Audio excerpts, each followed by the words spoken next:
बिस्मिल्लाहिर्रहमानिर्रहीम। जी, आज का ये सवाल है कि कसर नमाज कैसे पढ़ते हैं जो मुसाफिर की नमाज होती है।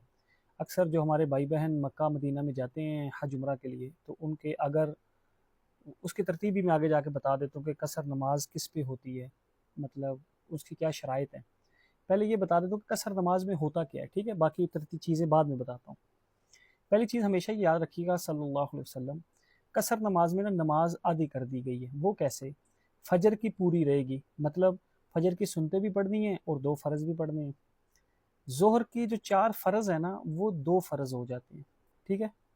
इसी तरह बाकी सुनते वगैरह जो है, पहली चार और बाद की चार और दूसरी दो, वो पढ़ा करें, ठीक है। हाँ, अगर आप गाड़ी चल रही है किस समय, तो वो एक अलग मैटर है, वो भी आगे जाके बताऊंगा। लेकिन जो आप होते हैं जो मक्का मदीना में मौजूद है, तो लोग कहते हैं सिर्फ हम फिर फ़र्ज़ ही पढ़ें। नहीं भाई, आप वहाँ जाके नहीं सुनते पढ़नी तो कहाँ पढ़नी है। तो सुन्नतें पढ़ा करें, अगर टाइम हो मौका हो तो ज़रूर पढ़ा करें, अपने मुकाम पे हो या वहाँ हो। सिर्फ फ़र्ज़ जो है ना, वो आधे कर दिए जाते हैं। फजर के दो ही रहेंगे, जोहर के चार के दो फ़र्ज़ हो जाएंगे, असर के भी चार के दो फ़र्ज़ हो जाएंगे, मगरिब के तीन ही रहेंगे, इशा के दो फ़र्ज़ और तीन वितर हो जाएंगे, ठीक है। ये मैंने बता दिए। अगली चीज़, कुछ बहन भाई इसमें कहते हैं कि जी अगर हम मुसाफिर हों तो फिर भी पूरी पढ़ लें ताकि सवाब ज़्यादा मिले, तो याद रखें वो नमाज नहीं होगी। मुसाफिर की जगह हुक्म मुसाफिर की ही नमाज पढ़ने का है। जैसा कि मुकाम पे हो के कोई मुसाफिर की नहीं पढ़ सकता ना, ऐसे ही मुसाफिर पे हो के मुकाम की नहीं पढ़ सकता। तो ये याद रखिएगा, ठीक है। हाँ, अगर आप मुसाफिर हैं और मुकामी इमाम के पीछे नमाज पढ़ेंगे, जैसे मक्का मदीना में जमात के साथ पढ़ते हैं, तो फिर हम पूरी ही पढ़ेंगे जैसे इमाम साहब पढ़ाएं, चाहे वो हरम मस्जिद नबवी हो, हरम हो, या मोहल्ले की मस्जिद हो, या होटल में कोई मुकामी पूरी नमाज पढ़ा रहा हो, उनके पीछे पढ़ेंगे तो पूरी पढ़ेंगे।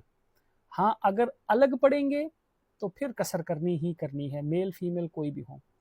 अगला सवाल ये आ जाता है सल्लल्लाहु अलैहि वसल्लम के मुसाफिर होता कौन है। अब थोड़ी चीज़ें समझिएगा, अल्लाह करे मैं सारे मसाइल एक ही वीडियो में ले आऊँ। फिर भी किसी का क्वेश्चन हुआ तो कर लीजिएगा। जिसके 15 दिन से कम हो मक्का, एक जगह प्लेस पे, मैं मक्का मदीना की मिसाल दे रहा हूँ। अगर आपके दिन 14 मक्का मदीना में 14 या 14 से कम, तो आप वहाँ मुसाफिर हैं, आप कसर नमाज पढ़ेंगे, जो अलग पढ़ेंगे जमात के साथ, जो पढ़ेंगे वो जमात की तरह। इसी तरह सेम मदीना में भी है, 14 दिन से कम हो तो कसर पढ़ेंगे, 15 दिन या 15 दिन से ज़्यादा हो तो मुकाम की नमाज पढ़ेंगे, ठीक है, पूरी पढ़ेंगे। अब मुसाफिर के लिए ये याद रखो, एक बंदा मदीना में गया हूँ, मेरे मदीना में 12 दिन है, तो मैं मुसाफिर हूँ। 12 दिनों बाद पता चला मैं और 5 दिन रह रहा हूँ, तो 12 और 5 तो 17 हो जाएंगे ना, लेकिन ये इकट्ठे 15 की नीयत नहीं थी, ये फिर मुसाफिर है। 5 दिन बाद फिर पता चला कि मेरे 5 दिन और हैं, फिर भी ये मुसाफिर है। जब तक इकट्ठे 15 दिन की नीयत नहीं बनेगी ना, तो वो मुकीम नहीं बनेगा, वो मुसाफिर ही रहेगा, ये याद रखना। ये सारा रूल मक्का मदीना में भी चलता है और अपने मुल्क में भी। जैसे मैं किसी दूसरे शहर जाऊँ, मैं इस्लामाबाद रहता हूँ, मैं गुजरांवाला जाऊँ, मेरे दिन है 13-14, मैं मुसाफिर हूँ। 13-14 दिन बाद पता लगा 10 दिन और ठहरना है, 12 दिन और ठहरना है, 5 दिन और ठहरना है, ऐसे वो मुसाफिर ही रहूंगा जब तक इकट्ठे 15 दिन की नीयत यकीनी नहीं होगी।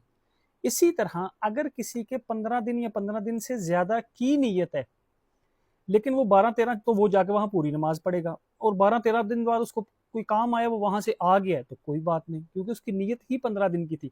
ये सारा मामला हमेशा याद रखना, नीयत पे चलता है। ये नीयत वाला वर्ड याद रखना कि असल नीयत पे सारे मामला चलते हैं, कि नीयत क्या है।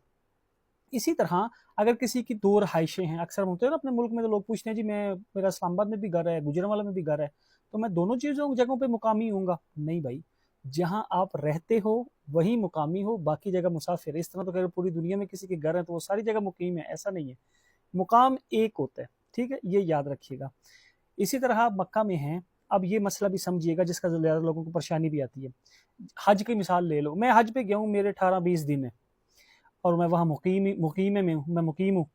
अब इसके दौरान मेरे 5-7 दिन गुजरे हैं, पीछे मेरे 12-13 दिन है, मैं ताइफ चला गया हूँ या मदीना चला गया हूँ, तो वहाँ तो मैं मुसाफिर ही हूँ। जब मैं वहाँ से वापस आया हूँ, किसी भी 80 किलोमीटर से दूर मैं चला गया हूँ, ताइफ, मदीना या कहीं भी, इवन के जद्दा भी, कहीं भी, उधर से मैं वापस आया हूँ, जब वापस मक्का आ गया हूँ, तो मेरे दिन वहाँ 15 से कम है, 15 से कम है, तो फिर मैं यहाँ फिर मुसाफिर हो गया, चाहे पहले मैं जैसे मुकीम था। रिपीट कर रहा हूँ कि अगर किसी के दिन 15 से ज्यादा है, मक्का में है, मुकीम है, बीच में वो طائف چلا گیا، مدینہ چلا گیا، ریاض چلا گیا، جدہ چلا گیا، کوئی بھی 80 کلومیٹر سے دور کی چیز ہے، وہاں گیا، وہاں مسافر ہے. اب جب وہاں سے وہ واپس یہاں پھر آئے گا، پھر یہاں اس نے ٹھہرنا ہے، کیونکہ اصل تو مقام اس کا پاکستان میں جہاں رہتا ہے وہ ادھر پھر اس کے 15 سے کم میں، تو پھر وہ وہاں مسافر بن جائے گا. جیسے مثال اکثر میں حج کے بعد چاہتا ہوں، میں مکہ میں مقیم ہوتا ہوں، لیکن حج کے فوراً بعد میں مدینہ سلام کرنے جاتا ہوں. جیسے میں وہاں سے سلام کر کے واپس آتا ہوں، پیچھے میرے 5-6 دن ہوتے ہیں، تو وہ میرے 5-6 دن پھر میں مسافر بن جاتا ہوں. تو یہ چیز یاد رکھنی ہے. نمازوں کا میں نے آپ کو بتا دیا کہ فجر کی 2 سنتیں 2 فرض، عصر کے 2 فرض، ظہر کے 2 فرض، عصر کے 2 فرض، مغرب کے 3 فرض، عشاء کے 2 فرض، 3 وتر. اور لوگ پوچھتے ہیں کیا سنتیں اور نفل ہمیں پڑھنے چاہیے؟ بھائی آپ کے پاس ٹائم ہے ضرور پڑھو، اور پڑھنے بھی چاہیے. ہاں اگر کوئی نہ پڑھے تو معافی ہے، لیکن چھوڑ دینی چاہیے جب کوئی ٹائم ہو. ہاں اگر گاڑی چل رہی ہے، کوئی سفر ہے تو الگ بات ہے. اسی طرح جب مکہ سے مدینہ جا رہے ہوتے ہیں بسوں میں، تو اکثر بس والا روکتا نہیں، وہ کہتے ہیں میں 2 نمازیں اکٹھی کروا دوں گا، ظہر اثر یا مغرب عشاء. یہ وہ اس کو بولو بھائی ہمارے ہاں یہ نہیں ہوتا، آپ نے ہمیں روکنا ہی روکنا ہے، یہ یاد رکھنا.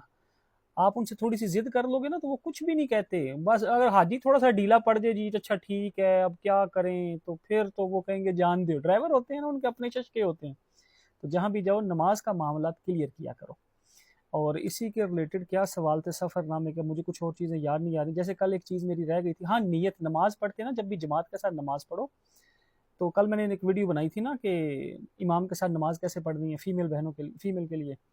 تو اسی میں یہ لوگ نا نیت آج کرنے بیٹھتے ہیں تو شروع ہو جاتے ہیں اردو پشتو، یہ کسی میں 4 رکعت نماز، موتر شریف، یہ بھائی دل کی نیت کافی ہے. جب امام کے پیچھے کھڑا ہو، آپ کو پتہ ہے آپ ظہر پڑھنے آئے ہو، تو بس جاؤ اللہ اکبر، بس ختم. تو اسی کے ریلیٹڈ کسی کا سوال ہوا تو آپ پوچھ لیجیے گا، میں انشاءاللہ اس کا رپلائی دے دوں گا. باقی جو کمی پیشی رہے اس کو معاف فرمائیں، دعاؤں میں یاد رکھیے گا. کہا سنا معاف ہے. اللہ حافظ.